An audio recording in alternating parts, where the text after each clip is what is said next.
भानु प्रतापपुर उपचुनाव में बीजेपी के संभावित उम्मीदवारों के नाम भी सामने आ गए हैं। ब्रह्मानंद नेताम, सतीश लटिया, परमानंद नेता, ये सब वो नाम हैं जो संभावित उम्मीदवार बताए जा रहे हैं। बीजेपी से संभावित उम्मीदवार सतीश लटिया, परमानंद नेता संभावित उम्मीदवार हैं भारतीय जनता पार्टी की तरफ से।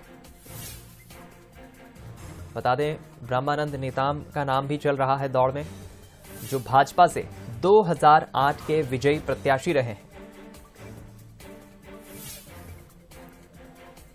तो कांग्रेस से टिकट मिलना एक तरफ सावित्री मंडावी को तय माना जा रहा है, तो बीजेपी से ब्रह्मानंद नेताम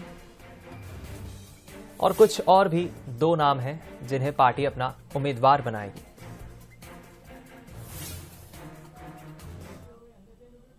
वहीं भानु प्रतापपुर विधानसभा उपचुनाव में सावित्री मंडावी कांग्रेस की प्रत्याशी हो सकती है। सीएम के संसदीय सलाहकार राजेश तिवारी उनसे मिलने पहुंचे। आज सावित्री मंडावी से मिलने राजेश तिवारी पहुंचे। तस्वीर आपको दिखाते हैं जब दोनों के बीच मुलाकात हुई।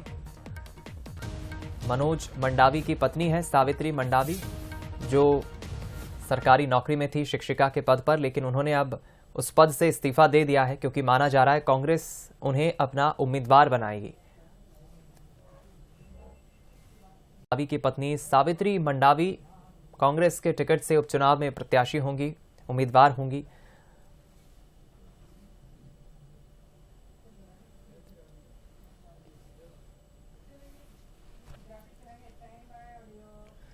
तो देखिए, इस पूरे विधानसभा की बात करें, भानु प्रतापपुर विधानसभा की, तो 5 दिसंबर को यहां वोटिंग होना है। उपचुनाव के लिए वोटिंग होगी और यहां पर धारा 144 लागू कर दी गई है। रात 10 बजे से सुबह 6 बजे तक ध्वनि यंत्र पर प्रतिबंध लगाया गया है।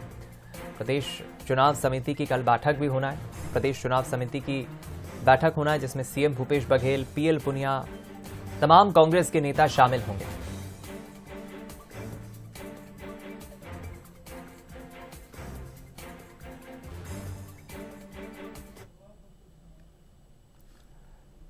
उपचुनाव को लेकर दोनों ही राजनीतिक दलों ने, बीजेपी और कांग्रेस ने अपनी तैयारियां शुरू कर दी हैं। 5 तारीख को यहां वोटिंग होना है। 8 तारीख को यहां पर परिणाम भी सामने आ जाएंगे। चलिए, हम रुक करेंगे स्टेट एडिटर आदित्य नामदेव जी का, हमारे साथ लाइव जुड़ गए इस खबर पर और ज्यादा जानकारी देने के लिए। आदित्य जी, बिगुल बज चुका है और 10 से 17 नवंबर तक मैं समझता हूं कि नामांकन भी भर दिए जाएंगे। इंतजार 8 तारीख का रहेगा। किस तरह की चुनावी तैयारियां आप देख रहे हैं? बिल्कुल, देखिए, बस्तर बहुत महत्वपूर्ण रहा है खासतौर से कांग्रेस के लिए, क्योंकि बस्तर वो संभाग है जिसने कांग्रेस को 12 की 12 सीटें उसकी झोली में डालकर दी हैं। भानु प्रतापपुर सबसे महत्वपूर्ण अब कांग्रेस के लिए इसलिए रह गया क्योंकि अभी तक के हिसाब से सबसे आखिरी उपचुनाव, अब आप ये मान लीजिए, मनोज सिंह मंडावी के निधन के बाद ये सीट खाली हुई है। और चूंकि सावित्री मंडावी पेशे से शिक्षिका रही, उन्होंने इस्तीफा दे दिया, मतलब साफ है सरकार की तरफ से हरी झंडी मिली है, तभी उन्होंने अपनी सरकारी नौकरी से त्यागपत्र दिया है। अगर वो संभावित उम्मीदवार तो नहीं, मैं सीधे तौर पर यही कहूंगा कि कांग्रेस से वही उम्मीदवार होंगी, कोई दूसरा कांग्रेस में नाम चल ही नहीं रहा है। अब चूंकि पीएल पुनिया कल शाम को आ रहे हैं, मुख्यमंत्री भी हिमाचल से लौटकर कल शाम को आ रहे हैं, तो परसों चुनाव समिति की बैठक रखी गई। उसमें केवल औपचारिकता मात्र है क्योंकि यहां से एक नियम होता है, एक तरीका होता है कि यहां पर चुनाव प्रबंधन समिति के जो सदस्य होते हैं वो यहां से ओके करते हैं, और चूंकि नाम दिल्ली से डिक्लेयर होता है इसलिए यहां से नाम फाइनल करके भेज दिया जाएगा। चूंकि एक परंपरा है, कम से कम 2 से 3 नाम उस पैनल में होने चाहिए, लेकिन ये बिल्कुल तय है सावित्री मंडावी ही भानु प्रतापपुर से कांग्रेस की उम्मीदवार होंगी, क्योंकि एक सहानुभूति वाली लहर भी है मनोज मंडावी के निधन के बाद। चूंकि अब ज्यादा समय बचा नहीं है, तो मुश्किल 1 साल का समय बचा है अब चुनाव में, ऐसे में उनके परिवार से कोई ना कोई लड़ता तो निश्चित तौर पर कांग्रेस को फायदा मिलता, और उपचुनाव में हर समय जो रूलिंग पार्टी रहती है उसको फायदा मिलता ही है। तो कांग्रेस उन्हीं पर अपना दांव खेलेगी, ये तय है।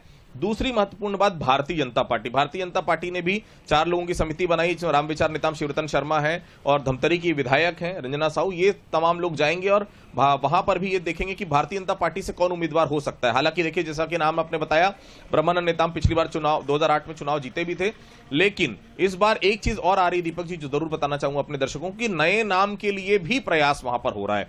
नया नाम इसलिए क्योंकि परमानंद तेता का एक नाम आ रहा है, एक उइके का नाम आ रहा है। नया नाम इसलिए लोग चाह रहे हैं कि अब पुराने चेहरों को लोगों ने कहीं ना कहीं नकार दिया था। आप 2018 के चुनाव पे देख लीजिए क्या हाशिर हुआ था पुराने चेहरों का, तो वो चाहते हैं नए चेहरे सामने आए। तो अब नए पुरानों के बीच में भारतीय जनता पार्टी चुनाव प्रबंधन समिति किसका नाम तय करती है ये तो बहुत जल्द सामने आएगा। लेकिन बिल्कुल सही है, ब्रह्मानंद नेताम का नाम सबसे आगे चल रहा है। दूसरे नंबर पर नए चेहरे पे तूप पे परमानंद तेता, ये नाम, इन दोनों नाम लगभग समान चल रहे हैं। नए नाम को अगर तरजीह दी गई तो परमानंद तेता, क्योंकि लोकसभा के लिए वहां पर भारतीय जनता पार्टी उनको तैयारी करवा रही है। कांकेर लोकसभा क्षेत्र में भानु प्रतापपुर आता है।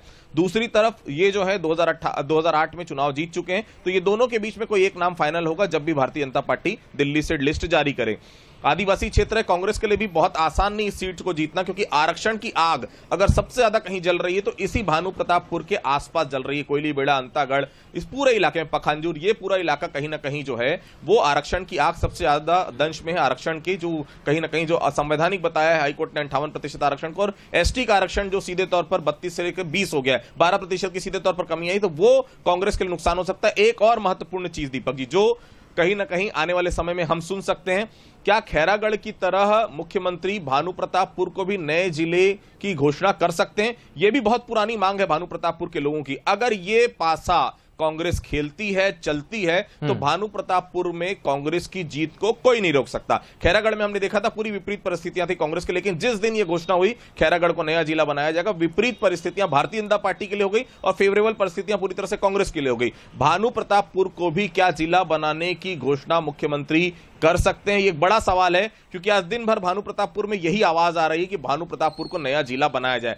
अगर ये दांव कांग्रेस खेलती है, सरकार चलती है, तो भानु प्रतापपुर सीट जीतने से कांग्रेस को कोई नहीं रोक सकता। फिलहाल ये सब सियासी समीकरण है, कुछ दिनों का इंतजार करना पड़ेगा, लेकिन बेहद साफ है सावित्री मंडावी ही कांग्रेस की उम्मीदवार होंगी और ये दो नाम ब्रह्मानंद नेताम और परमानंद तेता, ये दो में से कोई एक जो है वो भारतीय जनता पार्टी का संभावित कैंडिडेट हो सकता है जब भी भारतीय जनता पार्टी अपनी लिस्ट जारी करे। चलिए, बड़ी महत्वपूर्ण जानकारी आपने दी है, मैं समझता हूं। बहुत शुक्रिया आपका आदित्य जी इस खबर पर जुड़ने के लिए, बातचीत करने के लिए।